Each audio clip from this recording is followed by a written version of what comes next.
Hey guys, Chadwick Sappenter here, and welcome to today's Tuesday Take. Today's topic is that you are not a victim. See, I don't know if it's because of social media and like kind of curated thought, but somewhere along the line, like people, like I'll take myself for example. People will look at me, whether it be because of the color of my skin, because of where I grew up, because of how I grew up, because of circumstances that I endured, and all my life I had people just saying, they felt sorry for me, right? They thought I was pitiful, and so they would say, "Oh my gosh, I can't believe that those are things that you had to go through. I am so sorry." And then when I failed, they never held me accountable. They said, "Well, he had a pretty hard life, so what do you expect of him?" And this would go on and on and on and on. And even now it happens, right? Like people would have you believe that somehow because of anything beyond your control, right? That because of those circumstances and those situations that you are in this perpetual state of victimhood. That you are not responsible for any of the things that happen in your life, whether good or bad, right? That it's an outside force who's responsible for where you are in life. And there's a lot of people buying into that. I believe that that's dangerous, and I believe that it's harmful. And I believe that if you allow yourself to buy into that type of thought process, all it's going to do is hindering you from taking control of where you are and where you want to go. And that's your only way out. It's just as simple as that. And anytime that you have people and you surround yourself with people that they look at you like you're some kind of like helpless pet, right? That somehow what we have to do is we got to put some little wheels on, the little dog's legs so it can actually move forward. And that's not it. This damn dog can walk, right? Like you can walk, like you know how to walk. What you really need is for people to get the hell out of your way. Right? But if you start to believe that you're a victim and that everything that's happened in your life is because of someone else or something else or because of something else and that it can never change, well, good luck. Like you're going to have a horrible life. Life's going to suck. You're never going to overcome the circumstances. You're just going to be mad. You're going to feel bad. And it's always going to be somebody else's fault.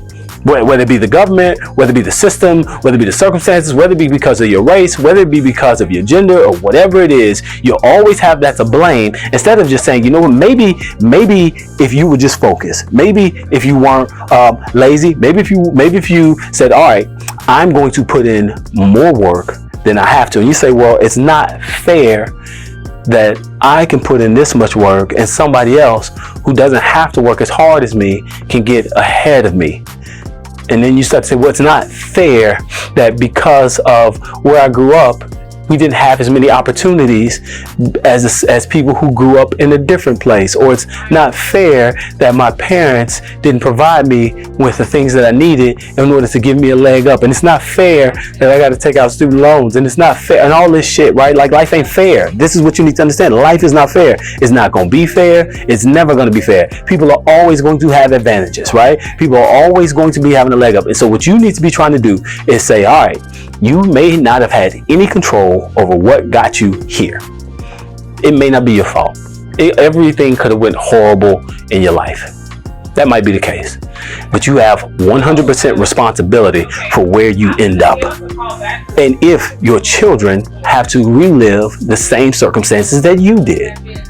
And that's the truth. And so you own that part. And so I look at it and I could say, well, you know what? Because my father was addicted to drugs, because I was in foster care, because I was, had people trying to kill me, because my mom and being homeless, and because of whatever it is. I have every excuse that you could possibly imagine, because I was abused. That's why, like, I can use every last one of those excuses, but none of those damn excuses are going to feed my family.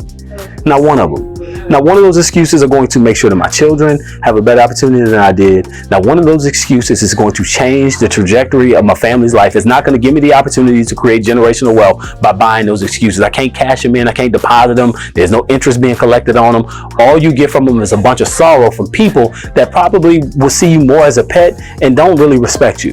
So what I'm saying is this, is that victimology has a way of paralyzing you and removing the responsibility from you to get out of the circumstances that you are in and into a better one. So you say, well, how can I do that when I'm living in a place where nobody has really opportunities? Listen, you got to figure out how to focus. Nobody said it was going to be easy, right?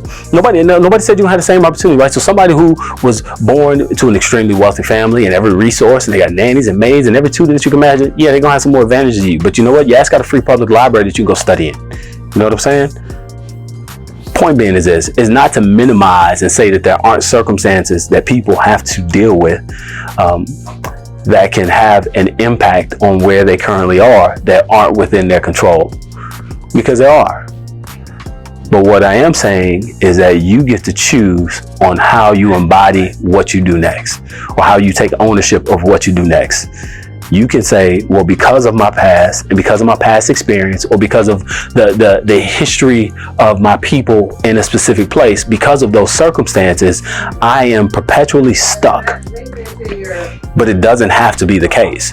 The only way, if that's true, is this. If you can tell me that throughout the history of the world, that there aren't people who have been in the exact same situation that you've been in, or who have endured worse suffering that you have and have been able to overcome it.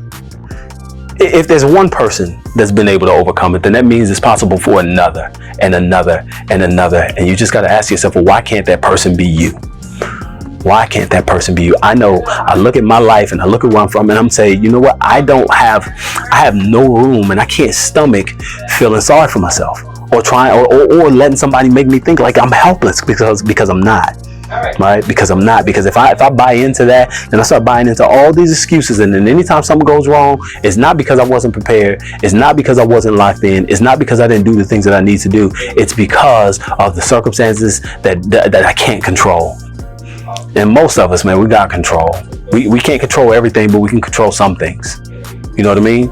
No matter what it is. And so this is probably a much longer conversation, but if I was to leave it, I would leave it like this.